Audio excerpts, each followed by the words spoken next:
teman-teman, kembali lagi di channel siapa lagi kalau bukan yang terhot soal pesepak bola nasional dan juga yang nasional aja. Jadi kembali di Hamka Story kali ini tetap dengan bintang tamu dan tidak akan mungkin pernah saya ganti ya, karena sekarang teman-teman bintang tamu banyak sibuk aja, apalagi yang aktif kan sudah liga sudah memulai dan para mantan pemain sepak bola juga sibuk dengan usahanya masing-masing. Betul. Bang, apa kabar nih Bang? Ini baik. Ngomong-ngomong, abang pakai Persis Solo nih. Nah, ini menarik nih. Kita akan ngobrolin bukan hanya pemain, bukan hanya klub, tapi juga pelatih. Nah, Bang, abang udah pakai Persis Solo ini, apa tanda-tandanya nih? Ya kan? Ya, di Indonesia Kak, yang paling panas itu kursi pelatih. Kursi pelatih. Gitu kan. Nah, kursi pelatih Persis Solo ini agak-agak panas nih kan. Ya, kenapa saya bilang agak-agak panas? Karena penampilan mereka di Piala Presiden belum sesuai ekspektasi kan. Walaupun musim kemarin Persis Solo luar biasa setelah ganti pelatih di pekan ke-22 dari Medina ke Milo. Dia tuh cuma sekali kalah lawan Persita Tangerang aja. Selebihnya bagus. Nah, sekarang di musim baru dengan banyaknya pemain yang keluar gitu kan. Nah, ini jadi problem tersendiri, penampilan kurang meyakinkan. Kursinya Milo lagi panas nih ya. Makanya saya pakai kaos Persis Solo, gambarnya fire lagi kan. Free fire. Nah, jadi ini menarik guys. Ini kan klub Liga 1 ini kan terkenal dengan paling cepat dalam memecat pelatih ketika kompetisi baru. Kadang ada yang berjalan mungkin 3 pertandingan sampai 5 sampai seterusnya. Nah, ini menarik Bang nih. Berarti prediksi Abang dari 18 tim ini yang kursinya bisa digeser itu klub apa aja Bang? Jadi yang menarik dulu Kak, ini kan 18 tim. Hanya 4 pelatih lokal Kak. Ya kan, pelatih lokal. Coach Rahmat Darmawan di Barito, kemudian Imran Nahamaruri di Maluku United, Maluku Utara United, kemudian Henry Susilo Semen Padang, satu lagi Widodo Cahyono Putro di Madura United. Kemudian ada 4 pelatih baru yang baru datang ke Indonesia, debutan lah istilahnya kan. Persija dengan Carlos Penanya, kemudian Arema dengan Joko Cornelinya, Persita lagi datang. Kemudian kalau Persita sebenarnya pelatih yang sudah Lapundes itu kan sudah di Madura. Kemudian ada Biak Johan Schneider, ya kan. Kemudian ada di Wagner Loves di PSS Sleman. Ini 4 pelatih debutan. Nah, ada 4 pelatih debutan, ada 4 pelatih lokal plus pelatih asing lainnya, ada 10 lagi yang sudah malang melintang di sepak bola Indonesia kan. Dan ini menjadi sangat menarik. Kalau tadi dibilang kursinya panas, bahkan musim kemarin korban pertamanya Luis Mia loh. Iya kan? Musim kemarin ke 14 pelatih itu satu musim diganti. 14 ya. 14 nah, itu makanya justru itu menarik kan, biar teman-teman bisa paham juga kan bahwa Luis Mia kurang apa nama besarnya? Dia mantan pemain Real Madrid. Dia pernah main di Valencia juga. Dia pernah mantan pelatih timnas Spanyol. Ya kan? Tapi baru 3 pekan udah dipecat loh. Udah diganti. Diganti kan. Betul. Tapi penggantinya untung Bojan Hodak gantiin juara. Ya. Ini kan atau apakah perlu tim itu 3 pertandingan baru ganti biar bisa juara? Enggak juga ya. Enggak juga. 4 menarik nih, 4 pelatih lokal. Apakah bisa bersaing Bang dengan para pelatih asing ini? Iya, kalau saya lihat dari sisi ini yang agak berat ya, bukan masalah apakah dia bagus atau tidak bagus, kan kondisi tim juga ikut menentukan, kan? Kondisi tim, materi pemain juga ikut menentukan. Sehebat-hebatnya misalnya pelatih Mourinho, tapi kalau materi timnya tidak mendukung strateginya dia, ini kan akan menjadi berat gitu kan. Seperti misalnya tadi saya katakan, kenapa Persis Solo kursinya panas, bukan berarti Melemur Persija tidak bagus. Persija kan termasuk pelatih paling pengalaman di Indonesia, hampir semua klub pernah ditangani sama dia kan. Nah, tapi apakah materi pemainnya saat ini mendukung strategi dia? Ini kan yang menjadi problem. Dan yang emang kerja paling repot di sepak bola itu jadi pelatih. Dulu jadi pemain kan. Mending jadi pemain, main pulang, latihan pulang, main bertanding selesai. Main gak bagus, kontrak tetap 1 tahun. Pelatih ya kan. Bisa 2-3 pertandingan setelah latihan, sebelum latihan selesai dia udah pikir untuk latihan besoknya lagi kan. Nah, ini kan kursi pelatih di Indonesia lagi tunggu nih kan. Kalau kemudian di antara pelatih ini tiba-tiba ada yang dipecat di Piala Presiden misalnya kan. Bisa jadi, ya kan? Bisa terjadi kan? Bisa dipecat Piala Presiden udah ada yang nunggu, Jurgen Klopp Kak. Nah, kalau untuk Bali ini kan kita bisa lihat melihatnya tuh di medsosnya kan. Betul. Banyak menginginkan juga Kusteko diganti ya kan karena pemain-pemain baru semua karena sudah mungkin sudah 2 kali juara dan sudah lama di situ. Tapi kan manajemen masih memberikan kepercayaan karena Kuseko masih punya kualitas ya kan. Nah, menurut Abang Bali sendiri seperti apa? Saya pikir ini selain Persis Solo ya, Bali United juga kursinya sangat panas karena tekanan dari supporter ini semakin tinggi kan. Apalagi kemarin ketika di Piala Presiden juga kalah kan dari Arema kan. Itu banyak yang meneriakan coach Teko out. Karena teriakan ini bukan di saat ini aja. Musim kemarin beberapa musim. Jadi saya ingat coach Teko itu direkrut Bali United 20 Januari 2019. Setelah itu dia back to back juara. Ya kan? Saya pikir bukan coach Teko-nya nggak bagus, tapi kayaknya Bali United perlu pembaruan gitu kan, perlu suasana baru dengan pelatih yang baru. Dan saya pikir coach Teko ini memang kontraknya berakhir 2025. Masih ada 1 tahun lah. Kalau dari kontrak 20 Januari 2019, dia berakhir berarti 20 Januari 2025 kan. Separuh musim ya.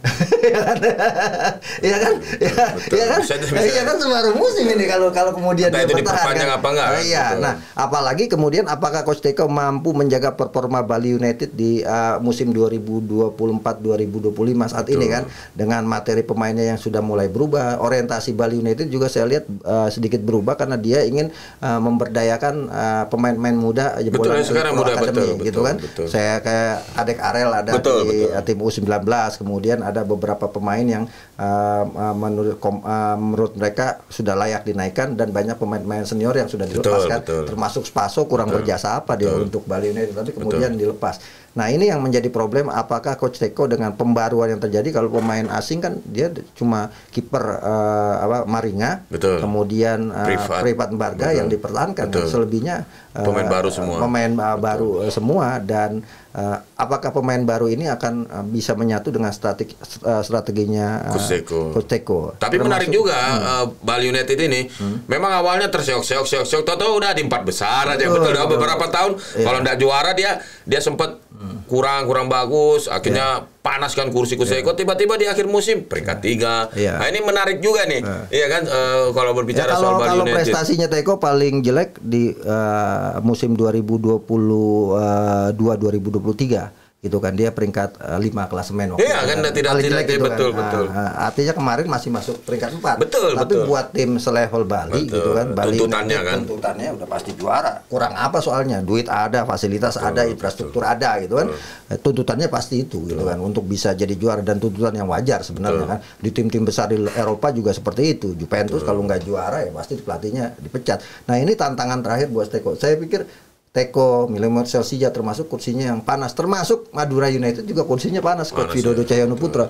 Bukan karena ini bicara materi pemain yang dirombak sampai 21 pemain keluar kan. Ini kan agak berat. Ya, dengan dan ekspektasi para supporter itu melihat kemarin bagus kan. Nah, ini salah satu tantangan bahwa Madura kemarin finalis kan juara 2 di Champions Series kan. Betul. Dan kalau kita lihat kan selain itu juga Widodo bukan nggak bagus, dia bisa menyelamatkan Arema dengan hanya punya kesempatan sebentar, tapi dia bagus. Dulu juga pernah di Bali peringkat 2 juga kan. Persita juga bagus, Persita juga bagus, tapi ini tantangannya adalah kemarin peringkatnya di atas. Jadi bahan comparean buat orang berekspektasi bahwa ya minimal sama lah gitu kan. Dengan peserta kompetisi yang sekarang, yang tim-tim Liga 2 yang promosi ke Liga 1 aja persiapannya luar biasa. Tapi kan penonton juga harus realistis dong. Yang itu hari Madura jor-joran membeli pemain, sekarang karena budget mungkin tidak terlalu banyak, dia membeli pemain apa yang sesuai dengan kebutuhan pelatih. Tapi fans itu kan nggak melihat realistis. Nah, dia melihat adalah ini gengsi gitu. Tim gua peringkat 2 tiba-tiba kemudian jadi penampilannya jeblok. Wah, ini ada apa nih? Kan yang paling gampang diganti kan pelatih. Nggak presiden klubnya. Tapi kan ya itu ya harus kita berikan juga masukan ke para penonton bahwa ya kita harus juga melihat apa yang terjadi di tim kita kan. Iya dong, boro-boro kita nih habis contoh nih Los Galacticos lah, Madrid lah ya kan. Habis kontrak semua nih hilang, beli pemain-pemain dari Crystal Palace ini kan. Akhirnya orang berekspektasi saya mau nih harus juara nih, treble winner contoh kan. Tapi kan melihat dari materi itu bukan sama dengan materi yang Los Galacticos sebelumnya. Itu loh. Kalau saya ngelihat tantangan terberat ada di PSBS Biak. Juan Schneider. Kalau dari sisi nama, pelatih ini namanya luar biasa kan. Ya. Mantan main Real Madrid, Real Zaragoza, pernah jadi ngelatih Getafe juga gitu kan. Dan orang pasti berpikir wah ini PSBS Biak dengan kekuatan uang yang luar biasa ya, harus bisa menunjukkan prestasi bagus ya. Nah, ini kan tantangan musim pertamanya Juan Schneider di Indonesia kan. Sekarang kalau kita bandingkan compare ya misalnya Thomas Doll musim pertamanya peringkat 2 bersama Persija. Ya kan? Kemudian Bernardo Tavares juga bagus kan ketika musim pertamanya bersama bersama PSM dia langsung bagus. Nah, Juan Schneider ini yang ditunggu-tunggu apakah dia dengan nama besarnya bisa kemudian membawa PSBS Biak berprestasi. Tekanan pertama akan terjadi ketika laga pertama PSBS Biak tandang ke markas Persib. Ya kan? Nah, ini juga kursi yang sangat panas. Termasuk kursi yang panas juga di PS. Yang mempunyai basis-basis supporter besar itu PSS Sleman. Wagner Lopez musim lalu Kak PSS Sleman 3 kali ganti pelatih. Iya kan? 3 kali ganti teman kita masuk menjadi asisten itu kan. Wasiatul Akmal kan. Iya kan? Dia harus beradaptasi dengan 3 pelatih berbeda dalam satu musim. Sekarang datengin Wagner Lopez. Namanya bagus, dia kan dia mantan pemain Brazil yang kemudian dinaturalisasi Jepang, dulu melegenda sekali sebagai pemain pertama yang pernah dinaturalisasi Jepang ya Wagner Lopez ini gitu kan. Itu ketika dulu Liga Jepang pertama kali dimulai kan dia salah satu pemain yang kemudian menjadi warga negara Jepang. Nah, apakah kemudian Wagner Lopez dengan nama besarnya ini bisa bisa mengangkat prestasi PSS Sleman dengan segala permasalahan yang ada ya gitu kan, dengan problemnya yang ada. Nah, ini kursi panas juga. Apakah kemudian jodoh-jodohan ini ya. Jodoh-jodohan. Apakah Wagner Lopez bisa adaptasi dengan cepat atau ternyata dia bisa cepat pulang take me out. Nah, untuk tim-tim yang basis supporter besar salah satu Sleman juga Persib, terus Persija, Arema, Persebaya, Abang melihatnya seperti apa nih? Nah, kalau Carlos Pena mungkin tekanannya tidak seberat dari Thomas Doll ya kan? Carlos Pena ya. Nah, kenapa? Walaupun dari sisi main dia mantan pemain yang main di La Liga Spanyol kan. Betul. Dia kemarin terakhir di Ratchaburi melatih dan prestasinya juga cukup lumayan bagus. Tapi dengan materi Persija yang kemudian saat ini lagi irit-irit pengeluaran untuk membalancekan menyeimbangkan keuangannya, saya pikir tekanannya tidak terlalu berat karena pastinya The Jackmania ini masih cukup realistis gitu kan, karena dia pastinya akan memberikan target jangka panjang kontrak 3 tahun ya, tahun kedua lah ini tahun adaptasinya. Tapi yang paling berat menurut saya Persebaya ada nih. Di posisi Paul Munster di Persebaya. Prestasi udah lama nggak juara kan, terus dengan materi pemain yang bisa dibilang ya kelas 1 lah gitu kan untuk rekrutannya. Nah, kalau Bojan Hodak udah agak senang sedikit karena diperpanjangan sampai 2026. Karena dia udah mendapat juara kan. Iya, dan Bojan Hodak memang pelatih yang termasuk punya hoki lah di Asia Tenggara. Di Malaysia dia juga juara kan. Iya, bahkan bawa timnas Malaysia juara U19 kalahin Indonesia kan. Waktu 2018 itu di semifinal ngalahin timnya Coach Indra Safri. Ya. Nah, menarik juga nih saat terakhir nih Bang, Borneo.